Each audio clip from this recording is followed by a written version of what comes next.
तो हेलो बच्चों, मैं हूं अवेल सर और मैं ज़ीरोन कोचिंग का फाउंडर या डायरेक्टर कह लो आप।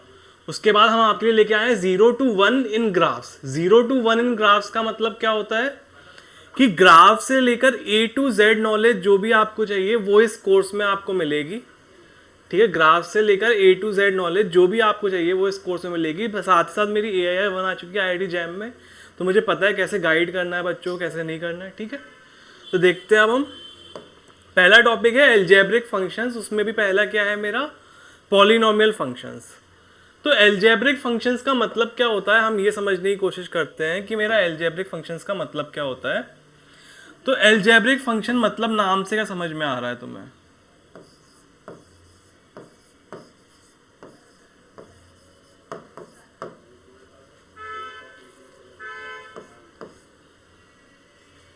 एल्जेब्रिक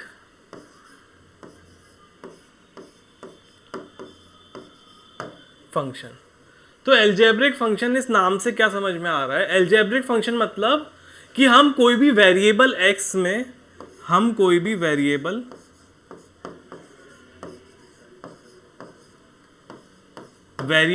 x में हम एल्जेब्रा लगा रहे हैं। वेरिएबल x है मेरा और उसमें हम एल्जेब्रा लगा रहे हैं, और उसमें हम क्या कर रहे हैं, और उसमें हम एल्जेब्रा लगाने की कोशिश कर रहे हैं। कोई भी वेरिएबल x है और उसमें कर रहे हैं हम, उसमें हम एल्जेब्रा लगाने की कोशिश कर रहे हैं, तो उसको हम क्या बोलते हैं? एल्जेब्रिक फंक्शंस हम उसको बोलते हैं। अब एल्जेब्रिक फंक्शंस तो मेरी समझ में आ गया, ठीक है, होता क्या है। अब उसी साथ मेरा पॉलिनोमियल फंक्शन क्या होता है, हाँ, तो हमें पॉलिनोमियल फंक्शन समझने की जरूरत है कि मेरा पॉलिनोमियल फंक्शन क्या होता है। तो पॉलिनोमियल फंक्शन मेरा होता है किसी भी फॉर्म का A0 plus A1x plus A2x² plus A3x³ dash dash dash AN(x⁴n). ये मेरा A0। तो इसमें क्या होता है मेरा A0 A1 A2 A3 dash dash dash AN तक, ये क्या होते हैं मेरे A0 A1 A2 A3 dash dash dash AN तक क्या होते हैं मेरे A0 A1 A2 dash dash dash AN। ये क्या होते हैं मेरे, ये मेरे कांस्टेंट्स होते हैं।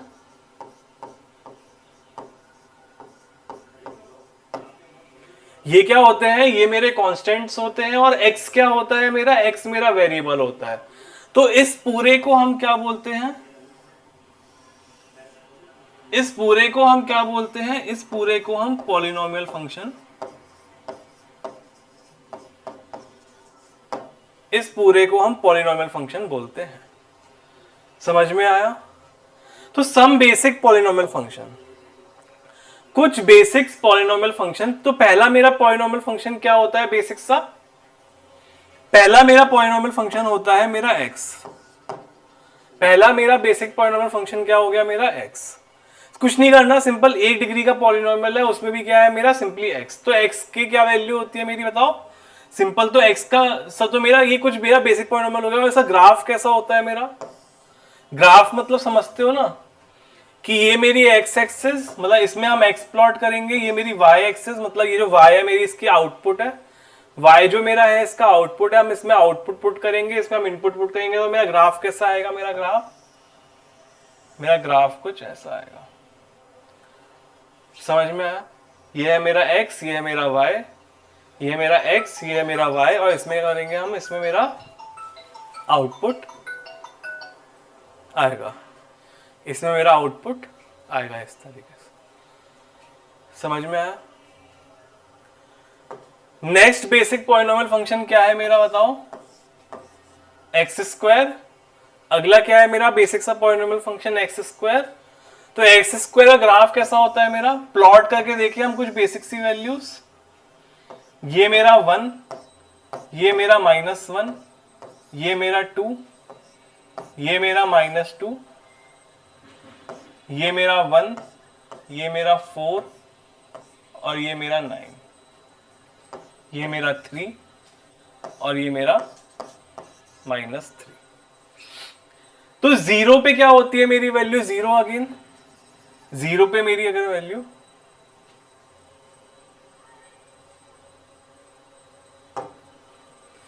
जीरो पे मेरी वैल्यू 0 होती है,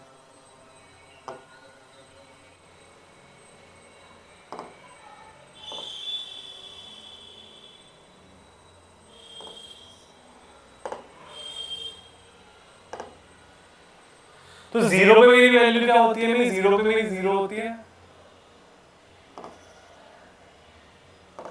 1 पर क्या होती है मेरी, 1 पर मेरी अगेन 1 होती है।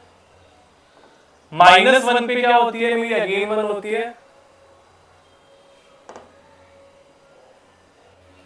-1 पे 1, 1 पे 1, 2 पे 4, -2 पे 4, 3 पे 9, -3 पे 9। इसका ग्राफ मेरा कुछ ऐसा बन गया। समझ में आया? ऐसा यू शेप्ड, इसको हम क्या बोलेंगे, यू शेप्ड।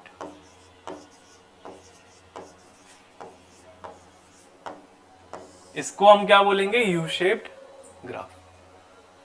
ऐसा होता है एक्चुअली, पैराबोला शेप का होता है, इसको हम क्या बोलते हैं, पैराबोला बोलते हैं। वैसे ढंग से बना नहीं है ये, बट देख लेना। इसको हम क्या बोलते हैं, पैराबोला बोलते हैं वैसे। ठीक है, तो ये y is equal to x square का मेरा ग्राफ था। ये y is equal to x square का मेरा ग्राफ था। अगला आता है मेरा y is equal to x cube. y is equal to x cube में क्या होता है मेरा भला, मेरा ग्राफ कुछ ऐसा हो जाता है। y is equal to x cube में मेरा ग्राफ कुछ ऐसा हो जाता है। y is equal to x cube में मेरा ग्राफ कुछ ऐसा हो जाता है। समझ में आया? ये मेरा मिल जाता हुआ,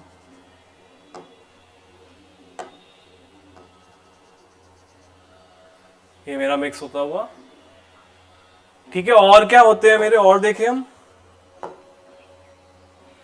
और y is equal to x to the power 2n। इसका देखते हैं, मतलब कि हमारी x पे जो है मेरी इवन पावर आ गई है। x पे क्या आ गई है, मेरी इवन पावर आ गई। तो y is equal to x to the power 2n का ग्राफ देखते हैं हम। y is equal to x to the power 2n का ग्राफ कैसा होगा मेरा, बताओ। कुछ ऐसा, कुछ ऐसा। ऐसा भी हो सकता है, स्टीपर भी हो सकता है, ब्रॉडर भी हो सकता है। तो कौन सी पावर के लिए ब्रॉडर होगा, कौन सी पावर के लिए स्टीपर होगा, ये हम कैसे बताएं। कौन सी पावर के लिए ब्रॉडर होगा, कौन सी पावर के लिए स्टीपर होगा, ये हम कैसे बताएं। तो चलो हम क्या करते हैं, x to the power 2n को ना हम इंफिनिटी पे क्या करते हैं, हम n टेंडिंग टू इंफिनिटी पे हम स्टडी करते हैं। तो n टेंडिंग टू इंफिनिटी पे क्या बन जाएगा मेरा, बताओ। इसकी power x to the power infinity, और x to the power infinity तो बहुत बड़ा नंबर हो गया मेरा। कैसा नंबर हो गया मेरा, बताओ। बहुत बड़ा नंबर। तो इसकी स्लोप क्या होगी मेरी, बताओ। इसकी स्लोप मतलब कि इसकी वो वर्टिकल नेचर, इसका वर्टिकल नेचर कैसा होगा, एग्जैक्टली परपेंडिकुलर होगा इसका वर्टिकल नेचर। क्यों, x टू दी पावर 0 का कैसा है, x टू दी पावर 0 मतलब 1। 1 तो एक कांस्टेंट है, तो 1 मेरा एक कांस्टेंट है, 1 मेरा ऐसा है। x to the power infinity मेरा ऐसा है, 1 मेरा ऐसा है।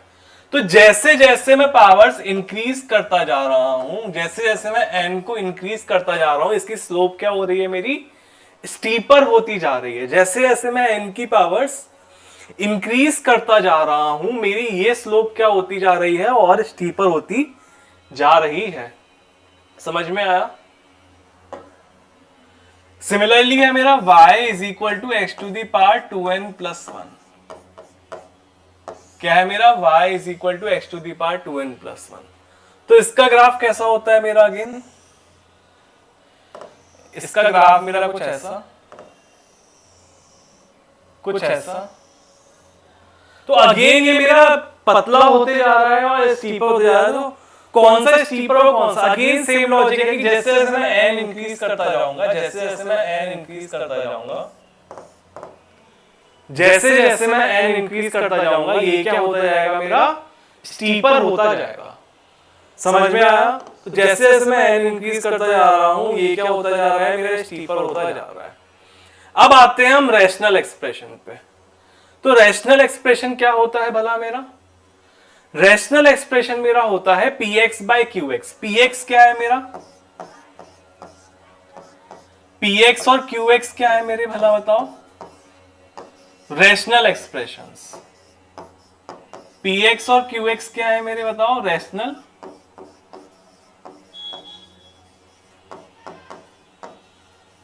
एक्सप्रेशंस। px और qx क्या है मेरे? Rational expressions. तो px बाय qx क्या बन गया? यहां पे qx क्या होना चाहिए मेरा बताओ? qx मेरा नॉट इक्वल्स टू 0 होना चाहिए।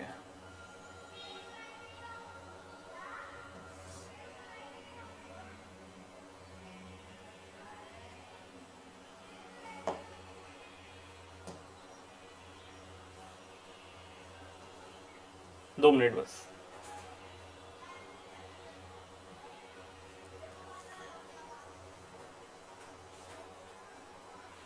तो qx क्या होना चाहिए मेरा? नॉट इक्वल्स टू 0 होना चाहिए।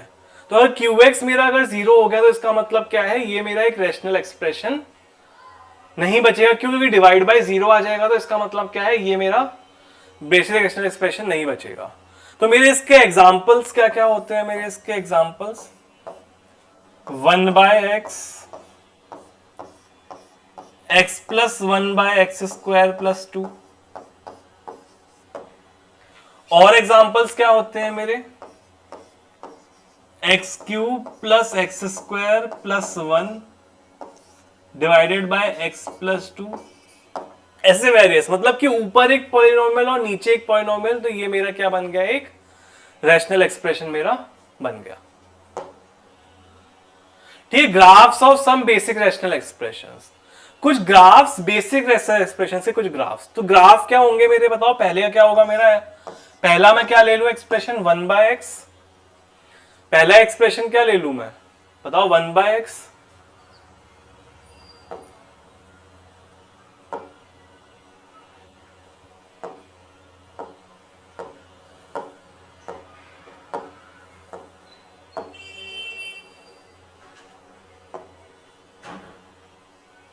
तो पहला एक्सप्रेशन क्या ले लू मैं बताओ? 1 बाय एक्स। और अगर पहला एक्सप्रेशन में 1 बाय एक्स ले लू तो उसका ग्राफ कैसा बनता है मेरा? 1 बाय एक्स का पता होना चाहिए, बेसिक सा नॉलेज है, इसको याद कर लो, कोई बड़ी बात नहीं है याद करना। इसका 1 बाय एक्स का ग्राफ मेरा कुछ ऐसा होता है। ठीक है, 1 बाय एक्स का ग्राफ मेरा कुछ ऐसा होता है। 1 बाय एक्स स्क्वायर का ग्राफ कैसा होता है मेरा? 1 बाय एक्स स्क्वायर ग्राफ मेरा कुछ ऐसा होता है। 1 बाय एक्स स्क्वायर ग्राफ कैसा होता है मेरा? कुछ ऐसा होता है। 1 बाय एक्स क्यूब का ग्राफ कैसा होता है मेरा? बताओ भला। 1 बाय एक्स क्यूब का ग्राफ कैसा होता है मेरा? कुछ ऐसा आ गया। तो एक पैटर्न दिख रहा होगा कि अगर मैं ऑड पावर चढ़ा रहा हूं तो ऐसा बनता जा रहा है, और अगर मैं इवन पावर चढ़ा रहा हूं तो ऐसा बनता जा रहा है। पैटर्न देखा? तो अब हमें क्या करना है? अब हमें x to the power 2n के ग्राफ देखने हैं। 2n प्लस 1 का तुम लोग खुद कर लेना। हमें करने हैं 2n के ग्राफ देखने हैं, 1 by x to the power 2n। Logic बता देता हूं, सेम लॉजिक से 2n प्लस 1 का भी होगा। जैसे कि मान लो 2n का ग्राफ मेरा कुछ ऐसा होगा। ये मेरा स्टैंडर्ड है, ये मेरा क्या है? ये मेरा स्टैंडर्ड है। और अब हमें क्या करना है? अब हमें इसमें बाकी बनाने हैं। तो बाकी कैसे बनेंगे मेरे बताओ? अगर मैं 1 by x to the power infinity, मतलब 1 बाय 0 इंफिनिटी, इंफिनिटी मतलब कुछ ऐसा असिम्प्टोट, और 0 वाला ऐसा, तो बाकी कैसे बनेंगे मेरे?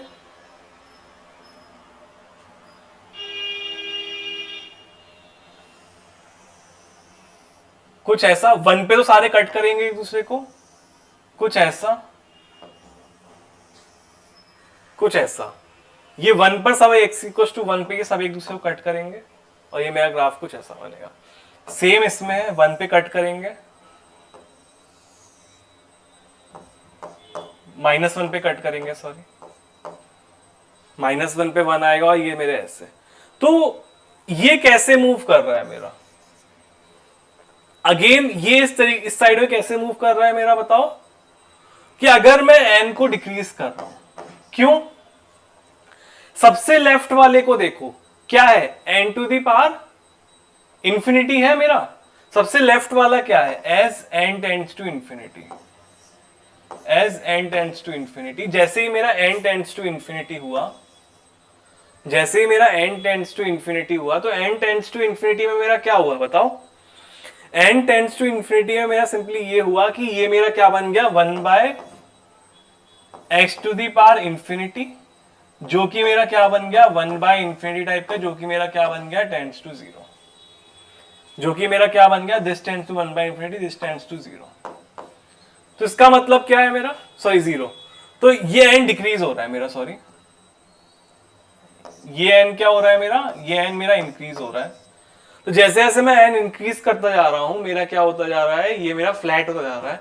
तो n टेंडिंग टू इंफिनिटी पर क्या होगा? ये वाला बनेगा मेरा, और ये वाला क्या है मेरा? पूरा फ्लैट है। तो ये मेरा ऐसा बन गया।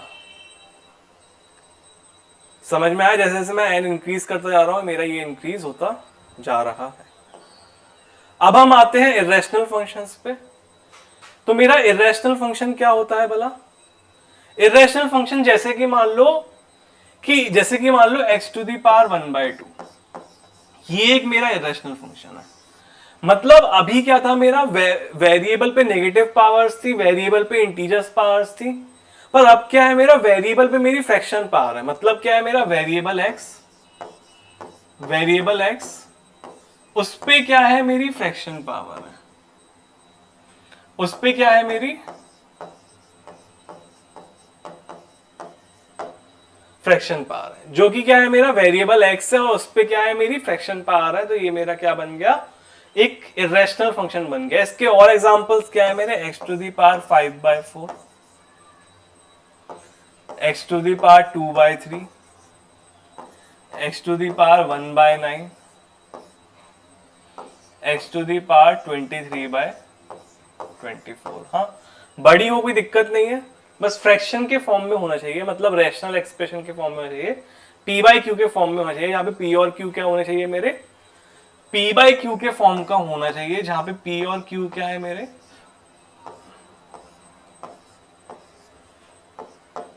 इंटीजर्स। जहां पे p और q क्या है मेरे? इंटीजर्स।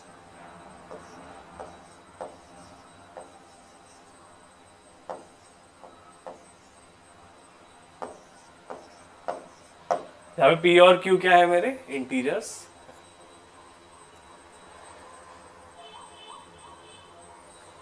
समझ में आया? Graphs of some basic irrational expressions, x to the power 1/2 का मेरा कुछ ऐसा होता है, x टू दी पावर 1/2 का मेरा कुछ ग्राफ ऐसा होता है, x टू दी पावर 1/3 का मेरा ग्राफ कुछ ऐसा होता है,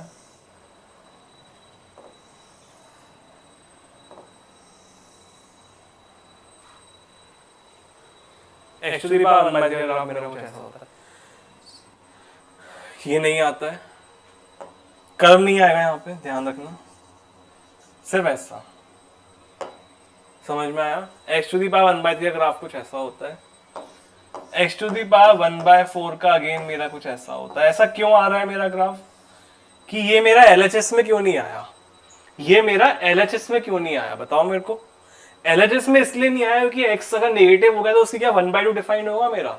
क्या x का मेरा अंडर रूट डिफाइंड होगा मेरा? नहीं। क्यों? कॉम्प्लेक्स नंबर बन जाएगा अंडर रूट डिफाइंड होता है, इसलिए x का मेरा अंडर रूट डिफाइंड नहीं होगा। इसलिए क्या कहते हैं मेरा?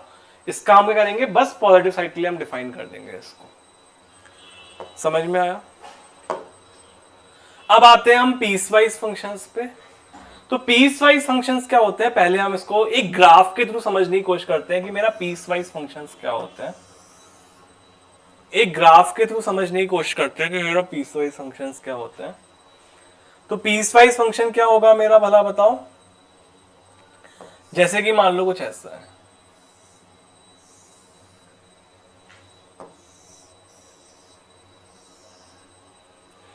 मान लो कुछ ऐसा है मेरा पीसवाइज फंक्शन। अब क्या कहते हैं, तो इतने इंटरवल के लिए ये मेरा कुछ और है डेफिनेशन, इतने इंटरवल के लिए कोई और डेफिनेशन है, और यहां से हेंसफोर्थ यहां पे कोई और डेफिनेशन है। सिमिलरली इतने इंटरवल के लिए कोई और डेफिनेशन है, और यहां से पीछे की तरफ और कोई और डेफिनेशन है। तो देखो यहां पे तुम्हें क्या मिला, एक ही ग्राफ में तुम्हें एक ही फंक्शन, मतलब एक ही फंक्शन की तुम्हें अलग अलग डेफिनेशन मिली। यहां से यहां तक अलग डेफिनेशन, यहां से यहां तक अलग डेफिनेशन, यहां से यहां तक अलग डेफिनेशन, और यहां से पीछे के लिए और अलग डेफिनेशन। तो जहां पे क्या हो, तुम्हें अलग अलग इंटरवल के लिए अलग अलग डेफिनेशन हो जाए, तो उसको हम क्या बोलते हैं, उसको हम पीसवाइज फंक्शन बोलते हैं। तो अलग अलग इंटरवल के लिए मेरी अलग अलग डेफिनेशंस हो जाए पूरे ग्राफ की, तो उसको हम क्या बोलते हैं, उसको हम पीसवाइज फंक्शन बोलते हैं। समझ में आया? उसमें मेरा सबसे पहला आता है मॉडुलस फंक्शन। सबसे पहला क्या आया मेरा, मॉडुलस फंक्शन। तो हम ग्राफ के थ्रू समझ रहे हैं, तो ग्राफ के थ्रू समझने की कोशिश करते हैं। ग्राफ के थ्रू मेरा कैसा बनेगा, इसका ग्राफ कैसा होता है मेरा, इसका ग्राफ मेरा कुछ ऐसा होता है। मॉडुलस फंक्शन का ग्राफ कैसा होता है मेरा, मॉडुलस फंक्शन का ग्राफ मेरा कुछ ऐसा होता है, ये मेरा 0 है, ये मेरा x है, और ये मेरा y है। तो इसमें क्या होगा मेरा, ये क्या है मेरा, ये मेरा x का ग्राफ है, और ये मेरा -x का ग्राफ है। ये मेरा x का ग्राफ है, और ये मेरा -x का ग्राफ है। तो x बिलोंग्स टू 0 से इंफिनिटी, x 0 से इंफिनिटी के लिए ये मेरा ग्राफ क्या बन रहा है बताओ, मेरा x का ग्राफ, और x बिलोंग्स टू -इंफिनिटी से 0, इसके लिए ग्राफ क्या बन रहा है मेरा, -x का। तो इसकी डेफिनेशन क्या हुई मेरी बताओ, f ऑफ x से हम इसको डिफाइन करेंगे, और f ऑफ x से मेरा ये क्या होगा बताओ, x greater than 0, x less than 0। Graph देख के समझ में आ रहा है, ये मेरा x कब है, x ग्रेटर देन 0 के लिए, -x कब है, x लेस देन 0 के लिए। समझ में आया? तो ये मेरा कुछ मॉडुलस फंक्शन होता है। इसका सिंबल क्या होता है मेरा, भला बताओ।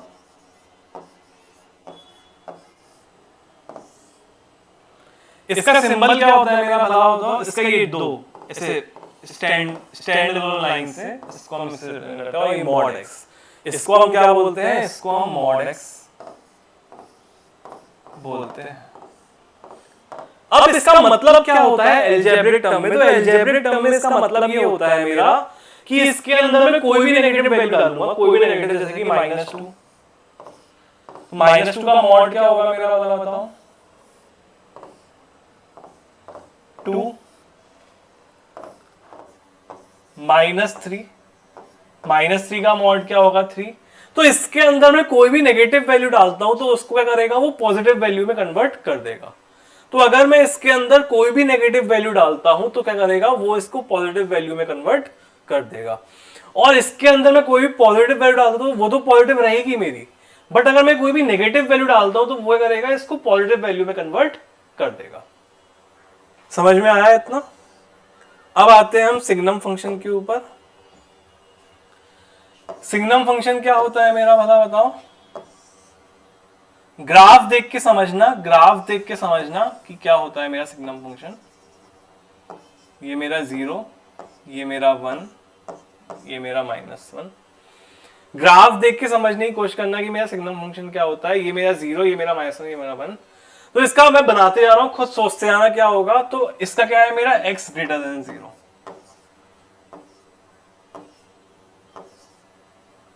तो x ग्रेटर देन 0 के लिए इसकी डेफिनेशन क्या है, ये मेरा y इक्वल्स टू 1 का ग्राफ है, तो ये क्या हुआ मेरा 1।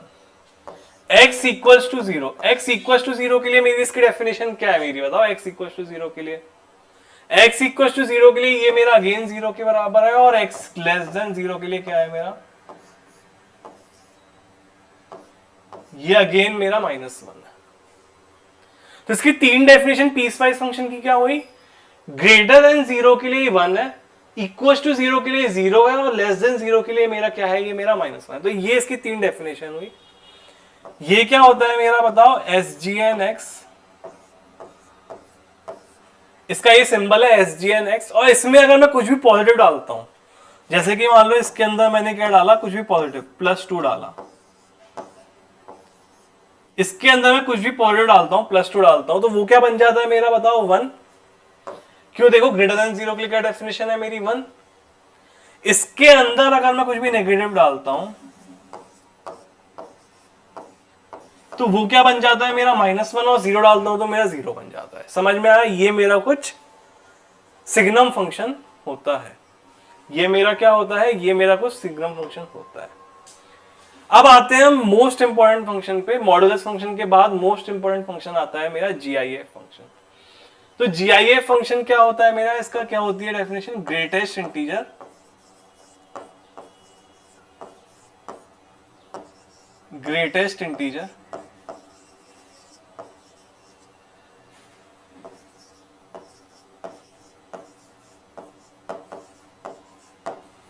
जीआईएफ फंक्शन क्या है, ग्रेटेस्ट इंटीजर फंक्शन। तो ग्रेटेस्ट इंटीजर फंक्शन का मतलब क्या है, पहले हम नंबर लाइन देखते हैं। तो नंबर लाइन में ये क्या है मेरा 0, ये क्या है मेरा 1, ये क्या है मेरा 2, ये क्या है मेरा 3, ये क्या है मेरा 4। तो इसका करना क्या है, ग्रेटेस्ट इंटीजर फंक्शन क्या करता है मेरा, जैसे कि मान लो मैंने कोई भी नंबर लिया यहां पर,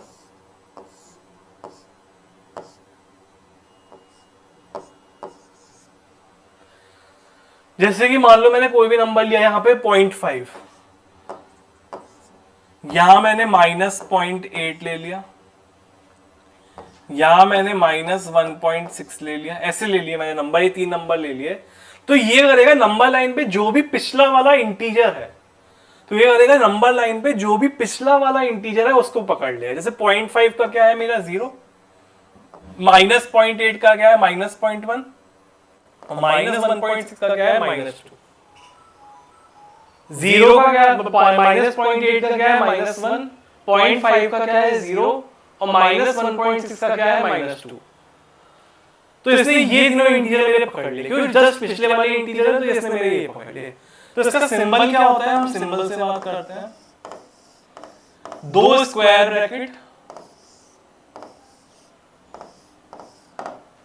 2 स्क्वायर ब्रैकेट और उसके बीच में नंबर। और इसका वो क्या होगा मेरा बताओ, जैसे कि -1.8, -1.8 के बीच नंबर लाइन में कौन सा नंबर होता है मेरा बताओ, -1, -2.6, कौन सा पिछला नंबर होगा मेरा, -3, 0.5 के पहले कौन सा होगा मेरा 0, तो मेरा 0। तो ये मेरा ग्रेटेस्ट इंटीजर फंक्शन की कुछ प्रॉपर्टीज थी। अब हम इसका ग्राफ स्टडी करने की कोशिश करते हैं, ग्राफ कैसा बनता है मेरा इसका। तो इसका ग्राफ थोड़ा टिपिकल है, याद कर लेना। देखो 0 से 1 इसको हम पीस वाइज डिफाइन कर देते हैं, क्योंकि ये इंटीजर्स पे ब्रेक होता है, तो हमने करा इसको इंटीजर्स पे हमने इसको ब्रेक कर दिया। हमने क्या करा, इसको इंटीजर्स पे हमने इसको ब्रेक कर दिया। हमने करा इसको, हमने इंटीजर्स पे हमने इसको ब्रेक कर दिया। तो 0 से 1 के बीच में इसका मेरा क्या होगा बताओ, 0 से 1 के बीच में इसका मेरा क्या होगा, 0 से 1 के बीच में ये मेरा 0 होगा। समझ में आया, 0 से 1 के बीच में क्या होगा, ये मेरा 0 से 1 के बीच में ये मेरा 0 होगा। 1 से 2 के बीच में क्या होगा, पिछला वाला इंटीजर 1 से 2 के बीच में क्या होता है 1, तो ये मेरा 1। 2 से 3 के बीच में 2, ये मेरा ऐसा स्टेप वाइज फंक्शन इसको हम बोलते हैं। सिमिलरली ये मेरा ऐसा बनेगा, एक स्टेप नीचे होता जा रहा है। क्यों, क्योंकि एक जैसे हम उसमें से इंटीजर बढ़ा रहे हैं, जैसे मैंने +1 करा x में, तो एक इंटीजर बढ़ गया, नेक्स्ट इंटीजर पे पहुंच गया। ऐसे ही मैंने -1 करा तो एक इंटीजर पीछे हो गया। तो वही इसमें चल रहा है कि मेरा इसका ग्राफ पे ऐसा। इसको हम क्या बोलते हैं, इसको हम स्टेप वाइज फंक्शन भी बोलते हैं। इसको हम क्या बोलते हैं, इसको हम स्टेप वाइज फंक्शन भी,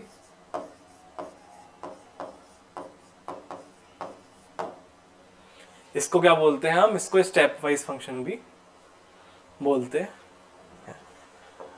ठीक है,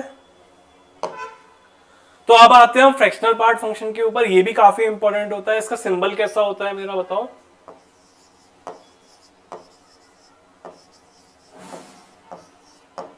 इसका सिंबल क्या होता है मेरा बताओ? इसका सिंबल होता है मेरा ऐसा, कर्ली ब्रैकेट्स। ये कर्ली ब्रैकेट्स में x मेरा इसका। अब इसका मतलब क्या होता है कि ये होता क्या है मेरा, इसका हमें ये समझने की जरूरत है। तो हम फिर से नंबर लाइन की तरफ जाते हैं और इनको प्लॉट करते हैं नंबर लाइन पे। 1 2 3 4 5। इधर मैंने 0.6 मार्क करा, इधर मैंने 1.7 मार्क करा, इधर मैंने 2.75 मार्क करा, ये -1 -0.3, ये -2 -1.6, ऐसे मैंने कुछ नंबर मार्क करे। तो ये क्या दिखाएगा मेरे को बताओ? पिछले वाले इंटीजर से कितना ये आगे है वो दिखाएगा। जैसे 0.6 कितना आगे है मेरा बताओ? 0.6 आ गया। 1.7 कितना आ गया? 0.7 आ गया। 2.75 कितना आ गया मेरा? 0.75 आ गया। अब आते हैं नेगेटिव पे। -1 से -0.3 कितना आ गया है?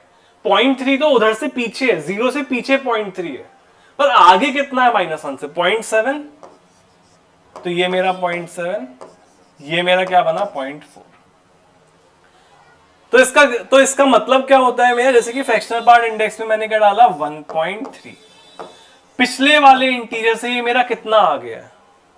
0.3 0.3 1.76। पिछले वाले इंटीजर से कितना आ गया मेरा बताओ? 0.76 0.76 -1.63 -1.2 मान लो। कितना आ गया ये मेरा? 0.8 आ गया। तो ये मेरा 0.8। अच्छा, फ्रैक्शनल पार्ट फंक्शन क्या होता है मेरा? हमेशा 1 से छोटा होगा और 0 से बड़ा होगा। 0 के बराबर भी हो सकता है पर 1 के बराबर कभी नहीं होगा।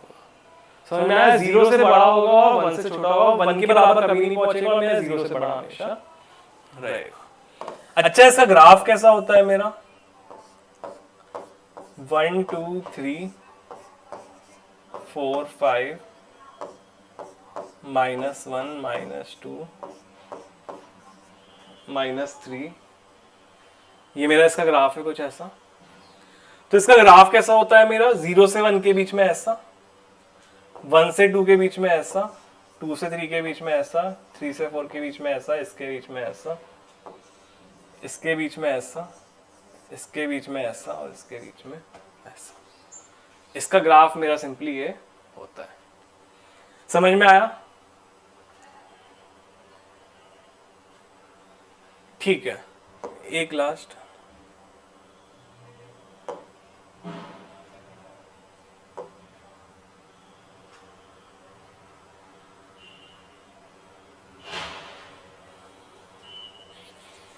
प्रॉपर्टीज।